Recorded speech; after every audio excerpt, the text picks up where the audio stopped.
নমস্কার বন্ধুরা, মালয়েশিয়ায় বাঙালিয়ানার নতুন একটি রেসিপিতে সকলকে স্বাগত জানাই। আজ আমি হাজির হয়েছি দারুণ টেস্টি একটি বেগুনের রেসিপি নিয়ে। ডিম এবং বেগুন দিয়ে যে এত সুন্দর একটা রেসিপি বানানো যায়, আপনারা না দেখলে সেটা বিশ্বাসই করতে পারবেন না। আর রেসিপিটা কিন্তু একেবারেই ঘরোয়া উপকরণে বানানো, কোনো রকম মশলা ছাড়া।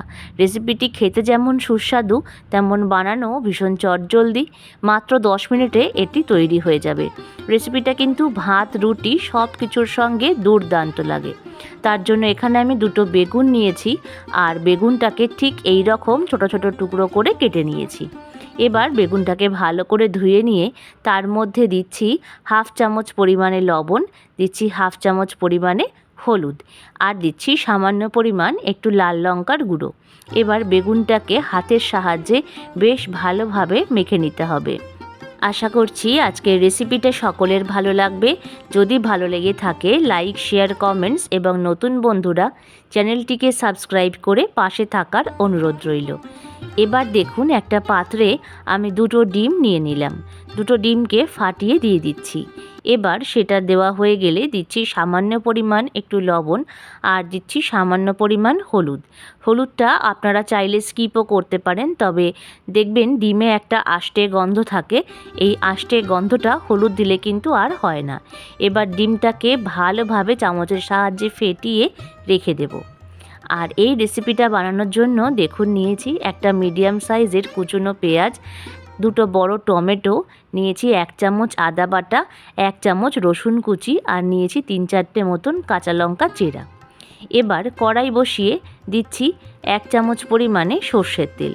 তেলটা ভালো করে গরম হয়ে গেলে যে ডিমটা আমরা ফেটিয়ে রেখে দিয়েছিলাম সেটা দিয়ে দিলাম। গ্যাসের ফ্লেমটাকে কিন্তু মিডিয়ামে রেখে এই ডিমটাকে একবারে খুব কড়া করব না, ঠিক এই রকম আলতোভাবে নাড়িয়ে চাড়িয়ে নিতে হবে। দেখুন, এক পিঠ হয়ে গেলেই আবারও একবার কিন্তু আমি খুন্তির সাহায্যে নরম করে নিচ্ছি। আর তারপরে এবার ডিমটাকে আর বেশি নাড়াচাড়া করব না, আলতোভাবে কিন্তু খুন্তির সাহায্যে একটু ভেঙে নেব। বেশি ঝুরঝুরে করলে কিন্তু এর টেস্টটা একদমই ভালো লাগবে না, তাই চেষ্টা করবেন একটু কম ঝুড়ো করে ডিমটাকে কম কড়াভাবে ভেজে নিতে। দেখুন, একদম কালারটা চেঞ্জ হয়নি। এবার ডিমটাকে আমরা একে একে তুলে নেব।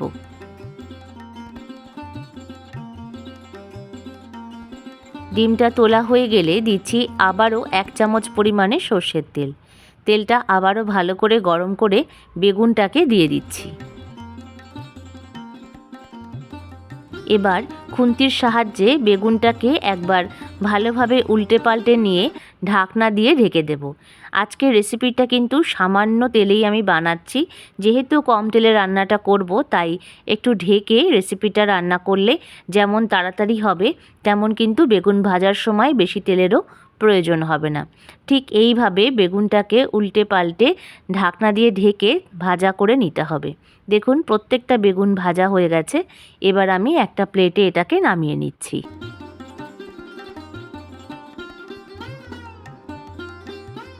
বেগুনটা তুলে নেওয়া হয়ে গেলে এবার দিচ্ছি 1.5 চামচ পরিমাণে সর্ষের তেল। তেলটা ভালো করে গরম হলে সবার প্রথম দিচ্ছি কেটে রাখা রসুন কুচি এবং কাঁচা লঙ্কা চেরাটা।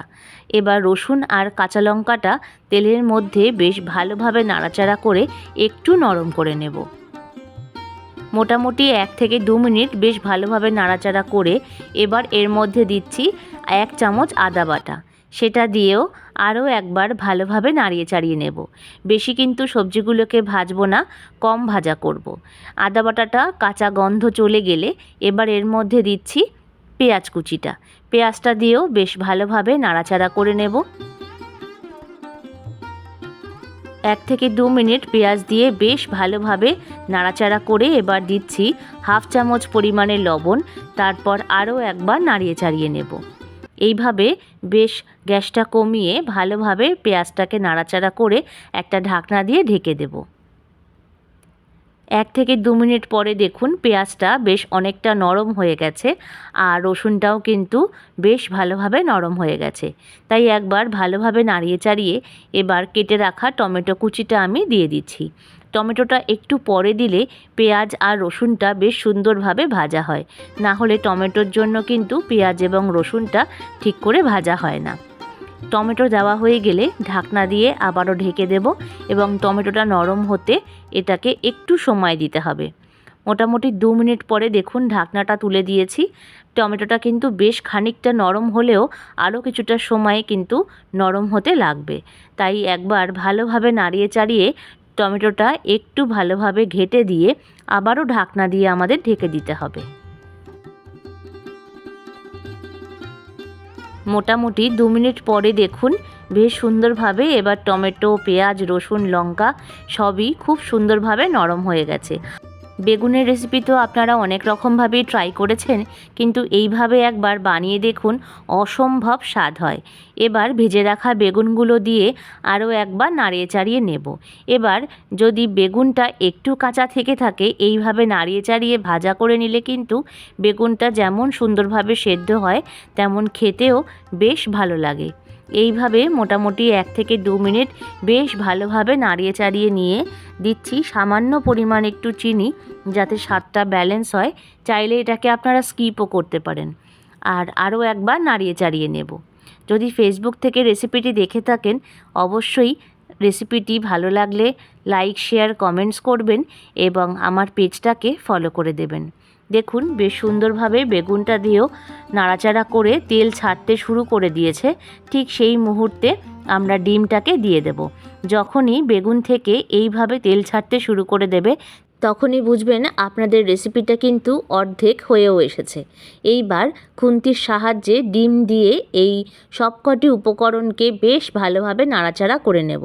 এবার সামান্য পরিমাণ জল বেরোতে শুরু করবে, তাই নাড়াচাড়া করে এটাকে একটু শুকিয়ে নিতে হবে। এবারে নিয়েছি কিছুটা পরিমাণ ধনেপাতা, সেটাকে একটা কাঁচির সাহায্যে বেশ ছোট ছোট টুকরো করে দিয়ে দিচ্ছি। শীতের এই টাটকা ধনেপাতা এই রেসিপিতে দিলে পরে কিন্তু এই রেসিপির টেস্টটাই অন্যরকম হয়ে যায়। এত ভালো হয় এই রেসিপিটা খেতে, যেমন ভাত কিংবা রুটি বা পরোটার সঙ্গে অসম্ভব ভালো লাগে। সম্পূর্ণ ধনেপাতা দেওয়া হয়ে গেলে একবার ভালোভাবে নাড়িয়ে চাড়িয়ে ধনেপাতাগুলোকে মিলিয়ে মিশিয়ে নিতে হবে।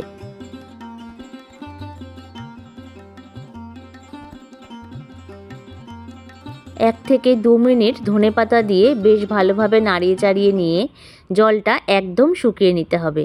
আমাদের কিন্তু ডিম বেগুনের ভর্তা একেবারেই রেডি হয়ে গেছে। আশা করছি আজকের রেসিপিটি সকলের ভালো লেগেছে। যদি ভালো লেগে থাকে লাইক, শেয়ার, কমেন্টস এবং নতুন বন্ধুরা চ্যানেলটিকে সাবস্ক্রাইব করে আমার পাশে থাকবেন। প্রত্যেকে ভালো থাকবেন, সুস্থ থাকবেন, অনেক আনন্দে থাকবেন। রেসিপিটি বাড়িতে বানিয়ে জানাবেন কেমন লাগলো। রেসিপিটা দেখার জন্য অসংখ্য ধন্যবাদ।